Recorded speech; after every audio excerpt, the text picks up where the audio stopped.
आज के ड्रामा से गुलाम बादशाह सुंदरी की आने वाली किस्त होने वाली है इंतहाई सनसनीखेज। या गुलाम सुंदरी को बादशाह की कैद से आजाद करवा पाएगा या फिर बादशाह जबरदस्ती सुंदरी से निकाह करने में कामयाब हो जाएगा। कहानी एक खतरनाक मोड़ ले चुकी है जहां दाद गुलाम के पास आता है और उसे हुक्म देता है कि फौरन अपनी माँ को लेकर यहाँ से चला जाए।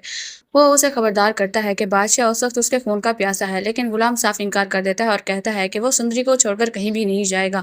आखिरकार हालात के दबाव में आकर गुलाम अपनी माँ को लेकर चला जाता है, लेकिन जाने से पहले वो सुंदरी के लिए खत छोड़कर जाता है। जब सुंदरी किसी हवतरा हवेली से निकलकर गुलाम के क्वार्टर पहुंचती है तो वहां कोई नहीं होता। वो बेचैनी से गुलाम को पुकारती है मगर साफ खामोशी मिलती है। फिर उसे वो खत मिलता है।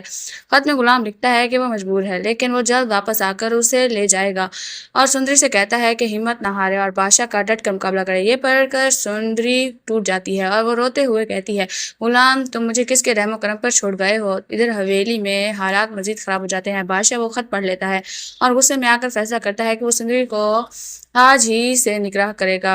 वो खुशी से कहता है कि अपनी बेटी को दुल्हन बनाए, लेकिन सुंदरी साफ इनकार कर देती है और कहती है, मैं अगर गुलाम की नहीं हो सकती तो मैं तुम्हारी भी नहीं बनूंगी। ये सुनकर बादशाह पागल हो जाता है। वो सुंदरी को जबरदस्ती घसीट कर एक कमरे में बंद कर देता है। खुर्शीद लाख मिन्नतें करती है, लेकिन बादशाह किसी की नहीं सुनता। उसी दौरान खुर्शीद चुपके से गुलाम को फोन कर देती है और सब कुछ बता देती है। ये सुनकर गुलाम के होश उड़ जाते हैं और वो कसम खा लेता है कि सुंदरी को हर हाल में पहुंचाएगा, बचाएगा। अब कहानी में आता है एक जबरदस्त ट्विस्ट। जहांदार जो अब तक खामोश था अचानक एक कदम उठाता है। वो चुपके से सुंदरी को कमरे से निकाल कर एक महफूज जगह पहुंचा देता है और गुलाम को इत्तला देता है। रेलवे स्टेशन पर गुलाम और सुंदरी की मुलाकात होती है। दोनों एक दूसरे को देखकर जज्बाती हो जाते हैं और गले रग कर रोने लग जाते हैं, लेकिन यह खामोशी ज्यादा देर कायम नहीं रहती। बादशाह को जब पता चल जाता है वो अपने आदमियों को भेजता है, उनके पीछे लगा देता है। जल्द ही गुलाम और सुंदरी को घेर लिया जाता है। बादशाह चीख कर कहता है, रुक जाओ वरना मैं गोली मार दूंगा। लेकिन दोनों भागने की कोशिश करते हैं और फिर फायरिंग शुरू हो जाती है। क्या सुंदरी को गोली लगेगी या गुलाम उसे बचा पाएगा या फिर बादशाह दोनों को दोबारा कैद कर लेगा।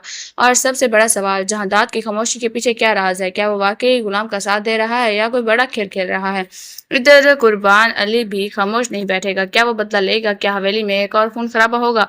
ये सब जानने के लिए अगली किस्त देखना ना भूलें। और ये वीडियो हमने आपको एंटरटेन करने के लिए बनाई है। न्यू ईयर तक अल्लाह हाफिज, शुक्रिया।